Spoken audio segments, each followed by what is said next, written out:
Hey everybody, welcome back to Bad Luck Garage. Today we're going to be checking our fuel system out on the 74 LS Swapped C10. As some of you know, we had an issue with some water in the fuel system, so ever since then we've been having a lot of fuel pressure issues. So we're going to dig into that and see what we can find out. Okay, so since we had our little water in the gas tank issue, you'll have to watch some of the previous SteppinWolf updates for details on that. But basically, we couldn't get the truck to start for a long time, and didn't know what was going on. Turns out I had about 3.5 gallons of water in the fuel tank. I'm not sure if somebody dumped it in there, or if I just got really unlucky at a gas station, or what happened. But either way, I've had a lot of problems since then. One problem I have to address is, I've got some water mixed in with my oil. I'm pretty sure what happened is I was actually spraying pure water through my fuel injectors. So I think it, probably, the water had to go somewhere. You can't compress water. So, my guess is, it leaked past the rings. I don't have a lot of water in my oil, but there's enough that you can tell there's some water in the oil when you check the dipstick. So I've got to get that changed. But fuel system wise, problems I'm having. I originally I took the lines loose at the filter, the Corvette filter regulator in the back, and I just disconnected. Basically, I was just draining the gas tank, so I drained the gas tank, cleaned it out, filled it up with like 8.5, 9 gallons of super unleaded. What I did not do is I did not drain the fuel rails. So the issue I'm having is, you start it up, the fuel injectors are super loud now. Now keep in mind, guys, that this fuel system sat with water in it, and I'm not talking about gas with water in it. I mean, it sat with straight water in the whole fuel system for probably a month at least. So I don't know if it's damaged my fuel injectors or my regulator or my filter. So that's what I'm working on today. I can start the truck, it'll idle just fine. I start going down the road, it seems like it's going to run fine, then it starts spitting and sputtering. But if I just let off the gas and let it idle again, it'll start idling perfect again. So I had AK Nova Man made the suggestion that maybe there's still some water trapped in the system from the regulator forward. I'm using the Corvette filter regulator, so and I didn't clean out anything from there up to the fuel rails. So he said, there could still be some pockets of water in the fuel rails that maybe as the injector pulses change, it's moving those pockets of water around. I'm starting to get water again. So I need to remove the fuel rails anyway to check that and to blow them out with compressed air. But another problem I'm having is, I installed a Walbro 450 fuel pump. It's holding way too much fuel pressure at the rail since I put that pump in there. It's shooting up to about 78 psi, and it's supposed to be at 58. So I'm not sure if that pump is just overcoming that Corvette filter regulator, or if water has damaged that filter regulator from sitting in there for so long. So that's one problem. The other problem with the fuel pressure is when you key on, the fuel pressure goes up. It should go up to about 58. It's going up to about 78. But as soon as the pump kicks the fuel pump back off, my pressure just immediately drops like that fast. I mean, within 10-15 seconds it's back down to zero, and that shouldn't be happening. Before all of this happened, when I keyed on, it would go up to initially about 40 something, And you know, if I cycle the key back and hit it again, then it would go up to 58, 60. And even after the pump kicked off, it might drop 1 or 2 psi, but it would pretty much stay above 50 psi for about an hour. I mean, it would gradually drop, but it would take it about an hour or more before it would start dropping. And it never really got back down to 0, because there's a check valve that's supposed to be in that regulator filter, and there's a check valve that's supposed to be in the fuel pump that keeps it from backflowing, and that's what maintains the pressure when the pump kicks off. So given the noise that the injectors are making, there's a possibility that I could have an injector leaking too. So what I'm going to do today is try to diagnose why my pressure is bleeding down. And also, you know, if I find out it's bleeding down through the regulator, then before I remove the fuel pump, I will get a new regulator filter combo and put it on there, because that could possibly solve the high fuel pressure problem as well. If that's not the case, then, you know, we'll deal with it then. But what I've got going on, we're going to take this kind of systematically. The first thing I'm going to check is to see if it's bleeding out pressure through the regulator. Now, I've got all AN-6 lines for my fuel system. So what I've done is I've bought one of these plugs. I'm hoping that the camera is focusing on that. But I got one of these plugs. So what I'm going to do is, where the line comes out of my regulator and goes back to my fuel tank, I'm going to disconnect it from the fuel tank, and I'm going to screw this plug in there. And we're going to key on and see if it maintains pressure. If it does, then I know my regulator is the problem, that it's backflowing. If it does not maintain pressure, then we'll just hook that back up to the tank. Obviously, it's not the regulator, because if it's the regulator, then, you know, stopping the return on the regulator is going to keep that pressure from bleeding off. Now, normally the next thing you would check after that would be your pump, to see if you know, if it's bleeding back through the pump. But since I need to take my fuel rails off anyway and clean those out, we're going to skip that step, and we're going to go straight to the fuel injectors. So, you know, if this doesn't work, if this works, we'll get a new filter regulator when I get paid next. Hopefully at the end of this week, I'll have enough to get one. If this doesn't work, or even if it does, because like I said, I've got to take my fuel rails off and clean them out. So even if this does work, if it works, we know it's the regulator. If it doesn't, we're going to check the fuel injector. So what I'm going to do is I'm going to take the fuel rails loose, pull the fuel rails out with the injector still in them, and then I'm going to take like a drain pan and kind of hold those over the drain pan while I key on, and let it build up pressure again, and see if one of the injectors, you know, is spraying. Because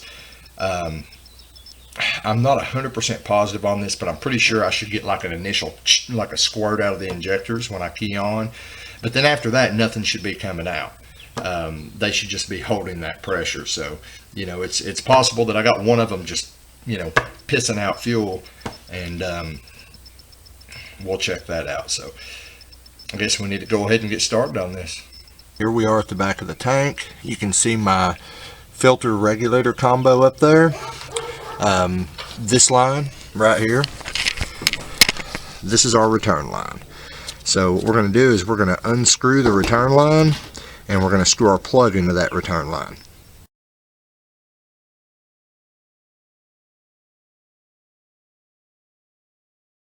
Okay, now this is where it actually gets kind of rough, guys.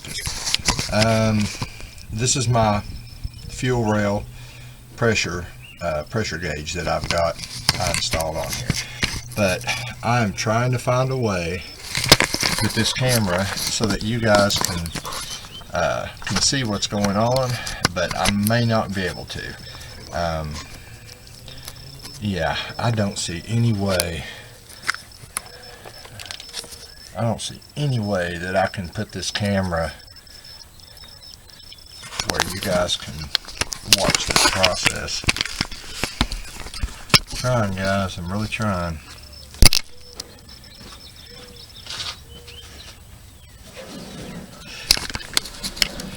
Yeah, I'm sorry. I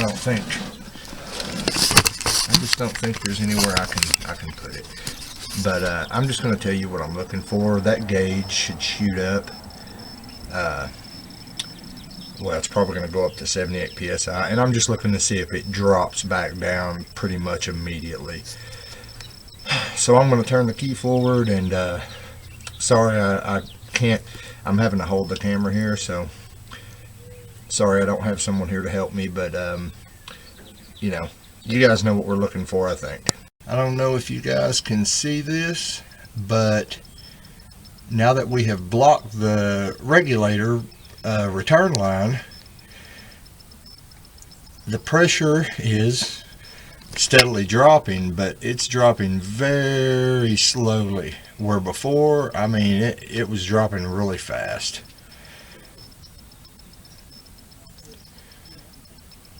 So I think our filter regulator is part of the problem. So we definitely need to replace that. I'm going to give everybody a little warning here. Everybody that does this swap seems to want to use these nice engine covers off the Denali or the Escalades.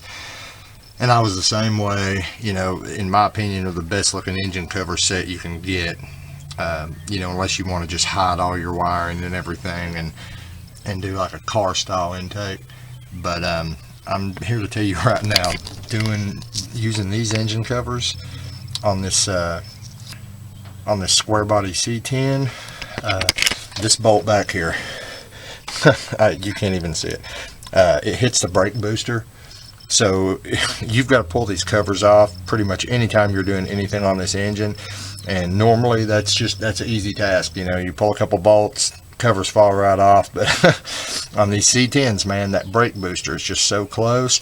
That bottom bolt, it's taken me like 15 minutes just to get that last bolt out. So you might want to think about that if you're considering using these engine covers. Got the engine covers off, and now you guys can see my secret for next season. I've added a little nitrous kit here, if you can see that. But yeah, this is I haven't hooked up my window switch to it yet. That's what these two wires are for. But yeah, I actually hooked that up a couple months ago. Right now it's just running off the TPS switch that's in the control module here. It's just running a 55 shot right now, but I've got jets to go all the way up to, I think, a 200 shot. Of course, from what I've been told, you don't really want to run over about a 150 shot on these ZDX units, even though, you know, they ship it to you and give you jets for a 200 shot. I don't know that I trust it. But anyway, yeah, there's my my little secret that's hidden under those covers. You can't really tell when the covers are on, but yeah, we've added a nitrous kit for this year. Anyway, the bad thing about that is I've got to, you know, I made a bracket to mount the control unit here, and it mounts to one fuel rail bolt, and then I had to wire up a custom little deal here to use the RPM switch, the window switch, with the ZEX unit, and I mounted that relay on the other bracket there. So bad news is I'm going to have to take this you know, this nitrous system, unhook all that to get these fuel rails off. But and a note earlier, you know, I was telling you about the difficulty of the full engine covers on these swaps. I think I'm just going to leave those engine covers off for a while I'm getting all these issues straightened out, because I'm tired of fighting with them, getting them on and off. So I've decided to just leave those off until I'm certain that this thing's kind of reliable. But you know, so when I pop my hood from now on, you're going to be seeing this ugly mess. Anyway, I'm going to get to pulling these fuel rails. Got our fuel rails out. I'm going to take the injectors out of the fuel rails. I'm going to blow all the fuel rails out to make sure there's no water left in them. Then I'm going to take my air compressor. I'm going to unhook the fuel line from the filter regulator and probably just take my air compressor and backflow that line, blow it out backwards. You know, just to make sure. I mean, I doubt there's any water still in that line, but you know, never hurts to try. You know, go ahead and it's better safe than sorry, I think is the phrase I'm looking for. So when I take these injectors out, like I said, I'm going to check them out real good, and I mean, I may try to clean them myself. You know, set up a little cleaning station, or I may actually just send them. I know there's a service that will clean and kind of rebuild, put new filter baskets in all of them and everything for like $60 for the whole set. So I'm in no hurry right now to get this thing running. You know, drag strip's not open yet, guys. So I'm going to you know, just see what I need to do from here. I didn't think about this earlier, but these fuel rails are slightly different from side to side, so I'm just going to label which side is which. So I'm going to put passenger side, pass. Let's see. I set everything down the way it came apart. So this is the passenger side. Got pass. And then we got our driver's side. Drive. So hopefully that'll avoid some confusion when we go to put these back together. Put that up here. Alright. There's our crossover tube. Got the O-rings for the crossover tube. I'll put in my little container here.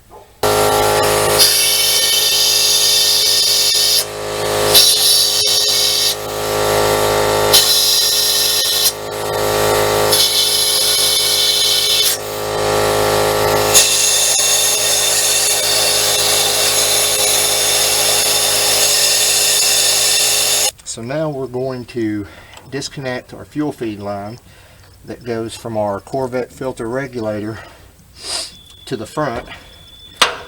It's our main feed line. Now, I'm disconnecting this line because I'm going to use my air compressor and blow it out backwards. Now, I know there's probably not much chance that there's any water in this line, but we're going to go ahead and do this anyway. And we're not going to hook it back up. And the reason we're not going to hook it back up, is because we're going to be replacing this filter regulator. So I'm going to wait to disconnect these lines right now, but hopefully in a few days when I get paid, I'll have, I think these things are just like $22 at O'Reilly's. Somebody on the 67 through 72 Chevy truck forum told me that, and he was nice enough to give me the part number and everything. So when I get paid, we're going to go ahead and just go ahead and replace this, and then we're going to key it forward and see what our fuel pressure is like. If our fuel pressure is still going way overboard, then obviously it's overloading this, and you know, I can't afford right now to buy an aftermarket separate regulator filter setup. So what we'll do is if that Walbro 450 is still overloading this and we're getting too much pressure at the rail, then we'll just put the stock, you know, the stock fuel pump back in the tank for now, and you know, we'll just wait to run the nitrous until you know, until I can afford to get a better fuel setup.